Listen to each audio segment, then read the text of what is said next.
పిల్లలు పేరెంట్స్ మెచ్చిన university Sankalchand Patel university Gujarat.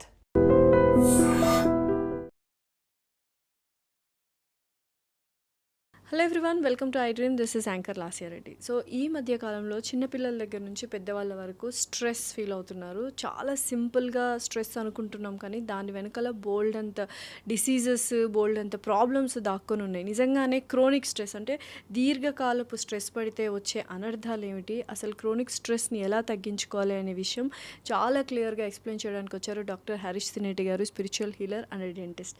నమస్కారం హరీష్. నమస్తే అండి. ఎలా ఉన్నారు? ఆల్ గుడ్, బాగున్నారా? I'm good. సో యూజువల్గా ఇప్పుడు స్ట్రెస్ అనేది చాలా మందికి ఉంటుంది. అంటే చిన్నపిల్లల దగ్గర నుంచి పెద్దవాళ్ళ వరకు అందరూ స్ట్రెస్ ఫీల్ అవుతున్నారు. అయితే ఈ స్ట్రెస్ అనేది మనకు తెలియకుండా క్రోనిక్ అంటే లాంగ్ టర్మ్లో ఉండిపోతుంది. ఆ క్షణానికి ఆ రోజు హ్యాపీగా ఉంటాము, మళ్ళీ స్ట్రెస్ ఫీల్ అవుతాము, తర్వాత మళ్ళీ హ్యాపీగా ఉంటాము, ఓకే ట్రిప్స్కి వెళ్ళిపోతాం. సో ఈ కైండ్ ఆఫ్ ఆల్టర్నేటివ్గా ఉంటుంది, కానీ స్ట్రెస్ అనేది క్రోనిక్గా సబ్కాన్షియస్ మైండ్లో ఉండనే ఉంటుంది.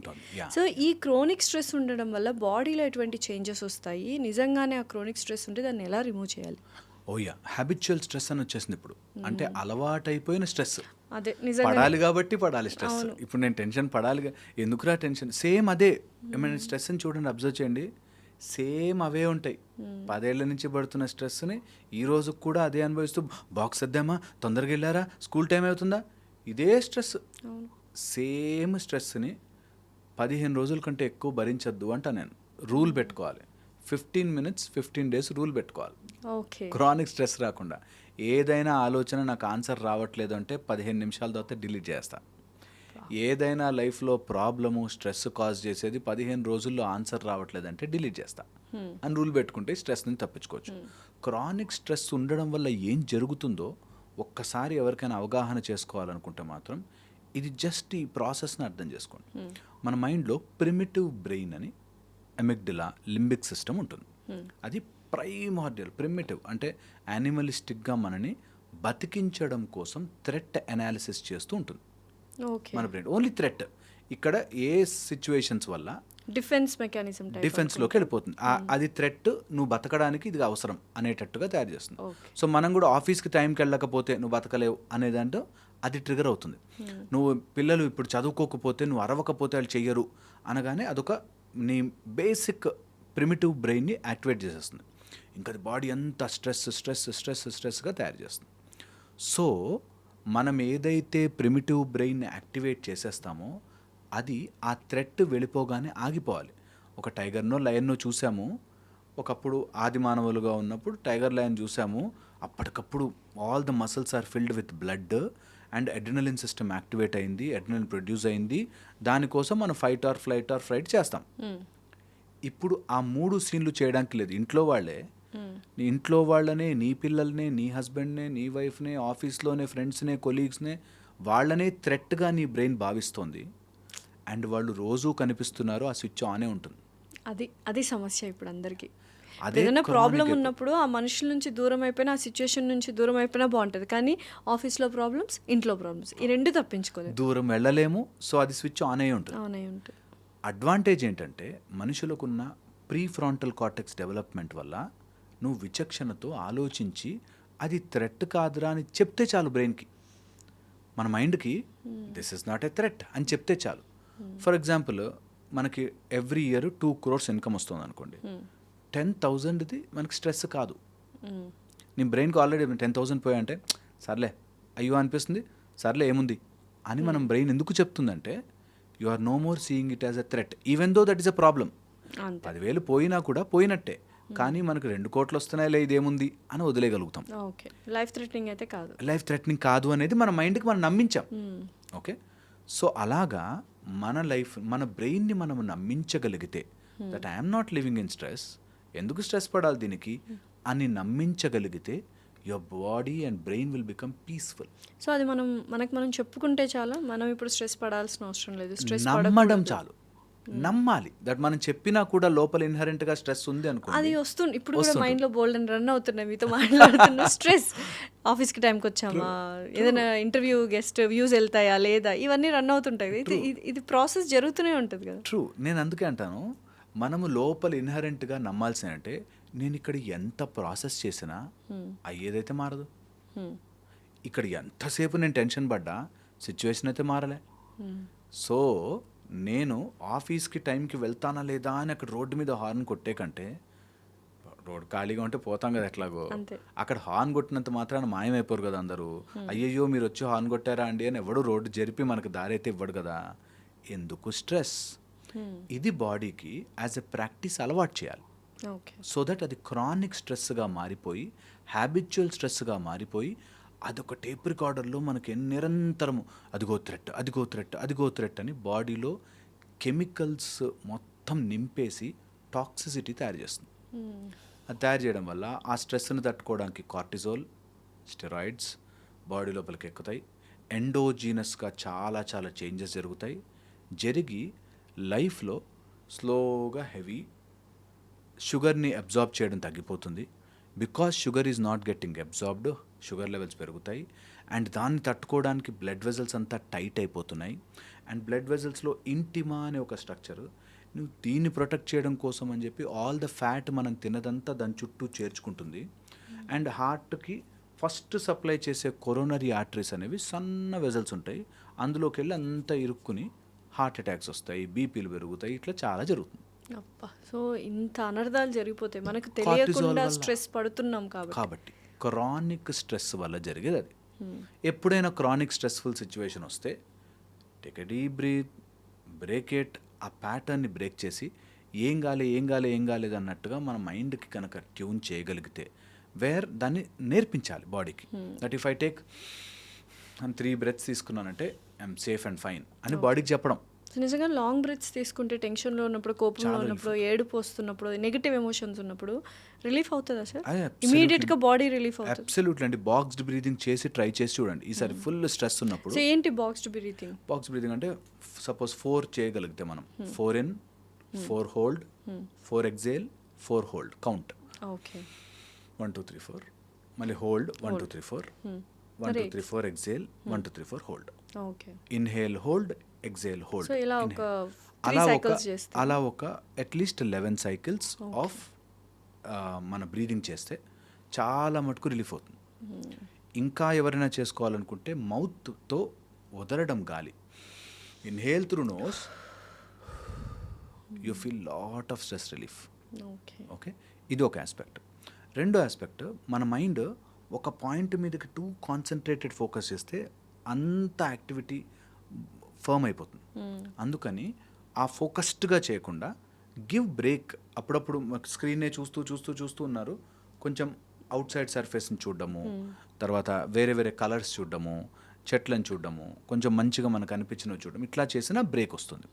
ఇవన్నీ టెంపరీ రిలీఫ్లే. నేను ఇంకా ఫండమెంటల్ చెప్తున్నా దట్ అంత స్ట్రెస్ పడే థింగ్ నథింగ్. లైఫ్లో ఏం ఉండదు, ఏది లేదు, ఊరికే మనం ఫీల్ అయిపోతూ ఉంటాము. నువ్వు ఎంత స్ట్రెస్ పడ్డా ట్రాఫిక్ మాయమైపోదు. నీ లైఫ్లోకి వచ్చే పిచ్చి వాళ్ళు, మాట్లాడే వాళ్ళు, చెత్త వాళ్ళు ఉంటూనే ఉంటారు, ఫైనాన్షియల్ ప్రాబ్లమ్స్ ఉంటూనే ఉంటాయి. శ్రీరామచంద్రుణ్ణే అన్నారు మనం ఎంత ఆఫ్టర్ ఆల్ గాళ్ళం అనే ఒక దాంట్లోకి వెళ్తే హ్యాపీగా ఉంటుంది. ఓకే, సో ఇది చాలా ఫండమెంటల్లీ మన మైండ్కి అలవాటు చేయాలి. ఇంకా యంగ్స్టర్స్ అయితే బెటర్. చిన్న ఏజ్ నుంచి అది అలవాటు చేసామనుకో, దట్ బాస్ దేనికి టెన్షన్ పడద్దు, నువ్వు మంచిగా వర్క్ చేసుకో, డెవలప్ చేసుకో, కెపాసిటీ పెంచుకో. అండ్ మరీ స్ట్రెస్ లేకుండా ఉండకూడదు. You stress is important, distress is bad. Okay, you stress is very important. So కొంత ఆ స్ట్రెస్ని తట్టుకోవడం రావాలి, ఆ స్ట్రెస్ ఉండాలి, అండ్ దానికి తగ్గట్టుగా మనం అడాప్ట్ అవుతూ ఉంటాం.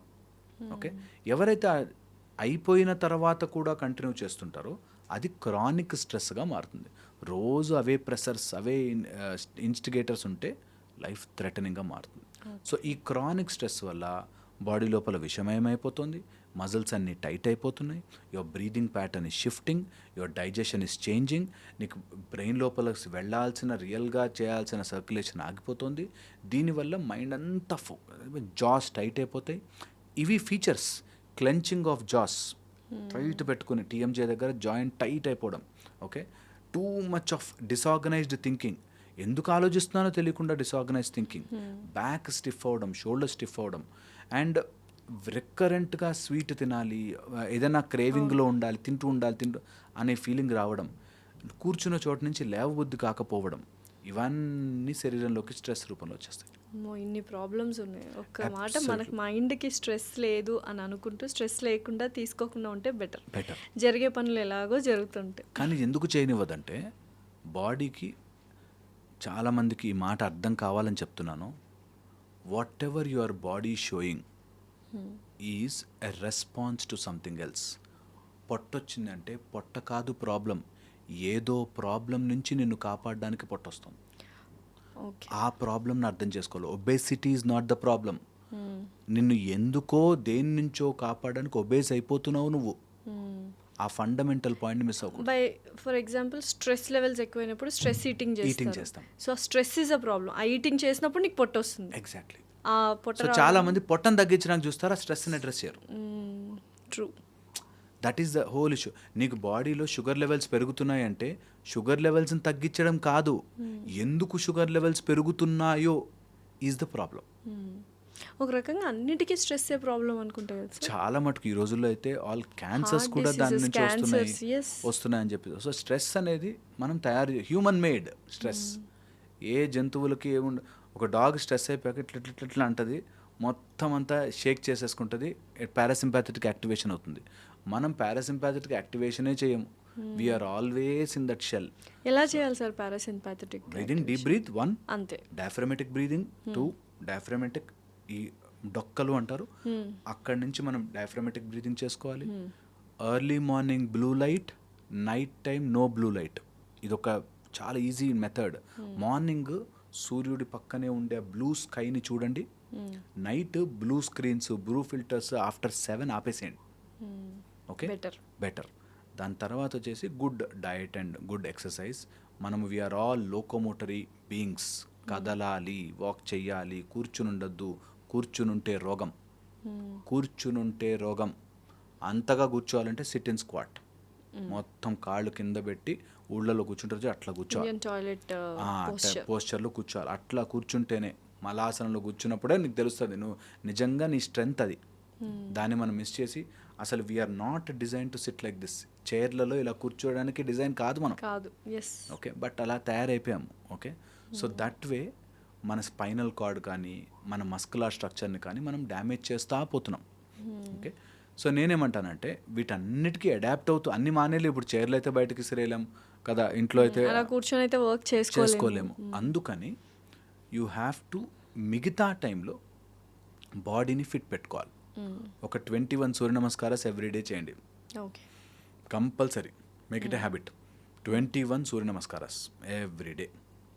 ఏది జరిగినా సరే, ప్రపంచం ఎటుపోయినా సరే, నేను ముందు లేవంగానే వామ్ వాటర్ 2 గ్లాసులు తాగి ఫస్ట్ సూర్య నమస్కారాలు చేస్తున్నా. ఏది నా మైండ్లోకి రావాలనో గేట్ కీపర్ని పెట్టుకుంటా. ఇది నాకు అవసరమా, ఇంత స్ట్రెస్ తీసుకోవడం అవసరమా, నా లైఫ్ నేను హ్యాపీగా ఉండాలి. ఇలా గనక డిసైడ్ అయితే చాలా మటుకు స్ట్రెస్ తగ్గుతుంది. ఒకవేళ స్ట్రెస్ ఉంటే నేను చెప్పే ఒక 2-3 టెక్నిక్స్ ట్రై చేయండి. Number 1 thing, first and organise చేయండి. మీ లైఫ్లో ఉండే స్ట్రెస్లన్నీ రాసుకుని ఆర్గనైజ్ ఇట్. ఇది ఎన్ని రోజుల్లో తీర్చగలను, ఇది ఇప్పుడు అర్జెంట్ సమస్య పరిష్కారం ఏమిటి, అర్జెంటుగా ఇప్పుడు తీర్చగలను. కొన్ని సమస్యలు పరిష్కారం ఉండవండి. హస్బెండ్ అంటాడు, వైఫ్ అంటారు, ఇట్లా గొడవలు ఉంటాయి. ఇది తీరంది మైండ్లో తీరదు, దాని గురించి ఆలోచించడం. Okay, that's it. స్ట్రెస్ పడడం. సో అలాంటివి పక్కన జరుపుకోవాలి. నెక్స్ట్ వచ్చేసి ఏది నేను సాల్వ్ చేయగలిగిన దాంట్లో నా స్కిల్ తక్కువయ్యా, నేను కన్విన్స్ చేయలేకపోయా, ఈ రెండింటిని తీసుకొచ్చుకొని okay skill I have to improve. నా స్కిల్ అయితే ఆటోమేటిక్గా ఇది సాల్వ్ అవుతుంది. నేను వీళ్ళని కన్విన్స్ చేసుకోగలిగితే సాల్వ్ అవుతుంది. అలా అసెస్ చేయండి. Have a budget, have a planning, have a system. That way మీరు ఇంకా మోర్ మెచ్యూర్డ్గా ఉంటారు. నైట్ టైమ్స్ మంచిగా డీప్ స్లీప్లోకి వెళ్ళే దానికోసం కొంచెం ఖర్చు పెట్టినా పర్లేదు, నిద్ర మాత్రం బాగోవాలి. మంచి నిద్ర will resettle everything in your brain. బాడీకి అన్నీ తెలుసండి ఎలా హీల్ చేసుకోవాలో. మనం ఎంత తిన్నా కూడా అది బాడీకి తెలుసు ఎట్లా డైజెస్ట్ చేసుకోవాలో. 2 రోజులకైనా అరుగుతుంది. So that way body knows everything. So trust your body, go inside you and make that senses alive. అప్పుడు క్రానిక్ స్ట్రెస్ నుంచి మనం ఈజీగా బయటపడచ్చు. అండ్ నేను చెప్పినట్టుగా కొన్ని విషయాలని లైట్ తీసుకోవడం రావాలి. Definitely. Okay, thank you so much.